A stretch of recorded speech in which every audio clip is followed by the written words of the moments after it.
So here's my little black beauty.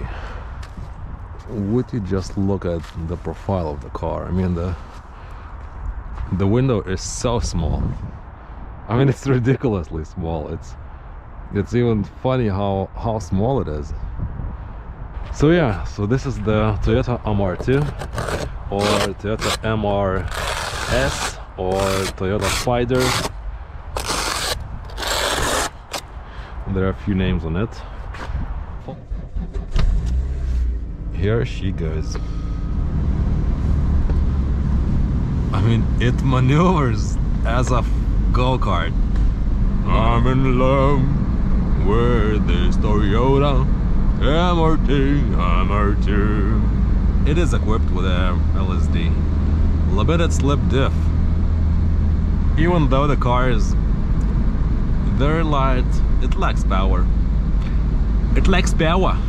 It's only 1.8 and it's 4-cylinder and it's high revving, which means that it has no torque.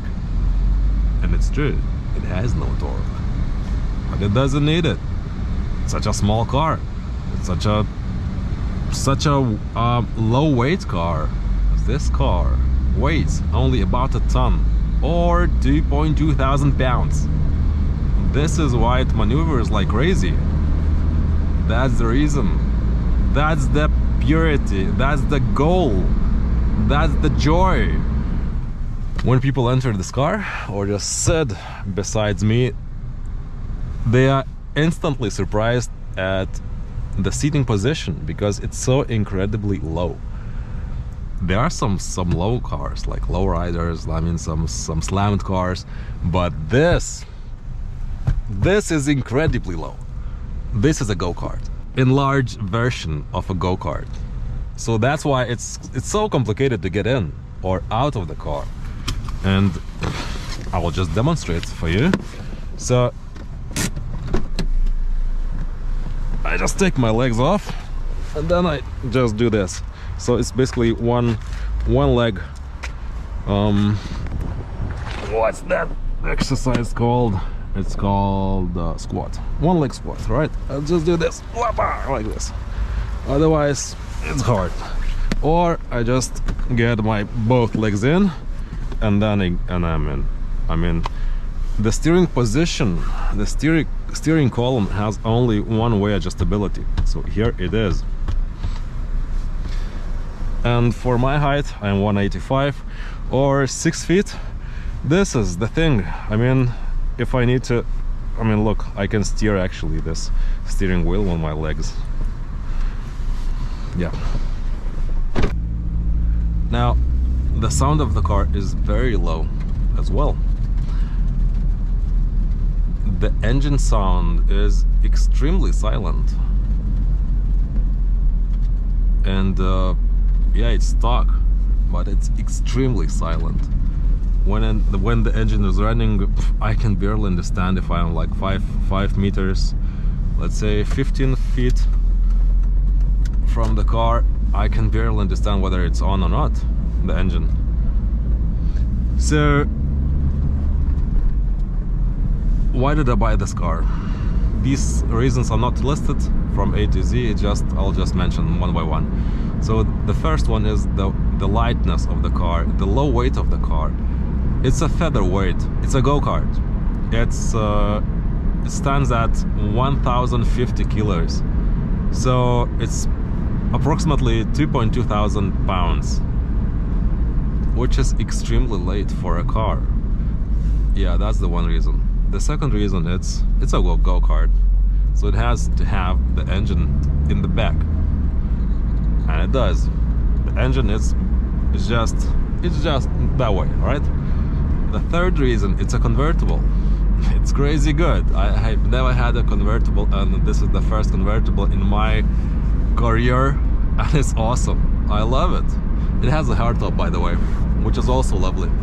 You guys overseas are paying a lot for these cars, and as I am seeing these are listed on Facebook Marketplace, they go up to $20,000. Oh my goodness, that's a lot of money. this kind of hardtop here in Europe, I can purchase it for about $1,000. Okay, the next reason why did I buy this car is, as go-kart should, is rear-wheel drive, which is awesome. Which means the car is being pushed by the force, not pulled by the front wheels.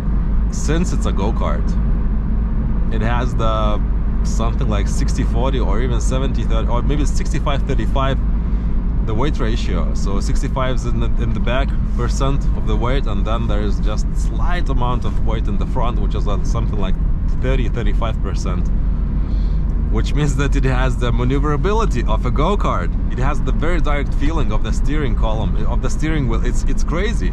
I mean, it reacts insanely well, insanely quick.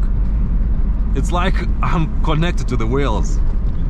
I have never ever driven even BMW that would react to the steering inputs this quick as this car. So now the downsides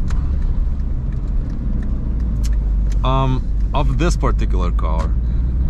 This gear lever, which is I'm using it to communicate with the robot that is besides me in the back of the car. The robot is doing some dirty things, like switching the gears. So if I press plus or go down, and there are also upsides and downsides for this.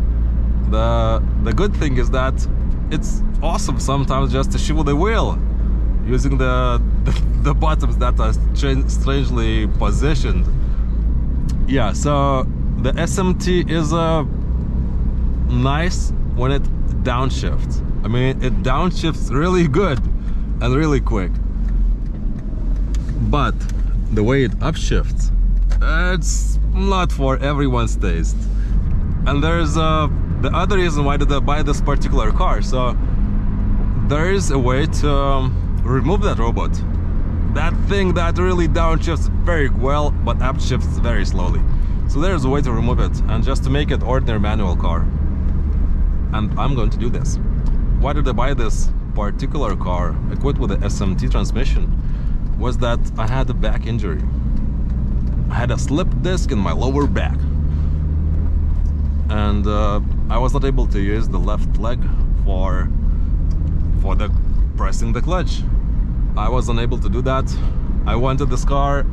It's been on the ads for some time, and I would think, let's do it.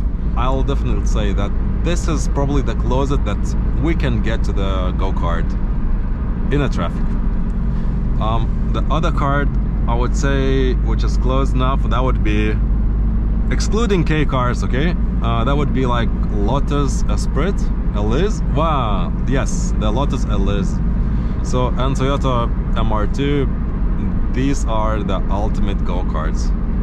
Not some small Golf MK7 GTI, not some Mini Cooper S, Cooper Works S, or something like that.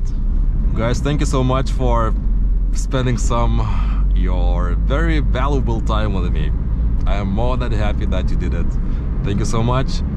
In case you have any comments, just write it below. I'll answer every single comment.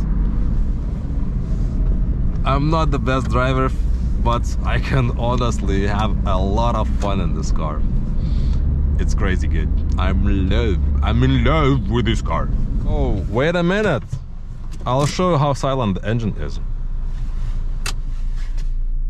Can you hear it?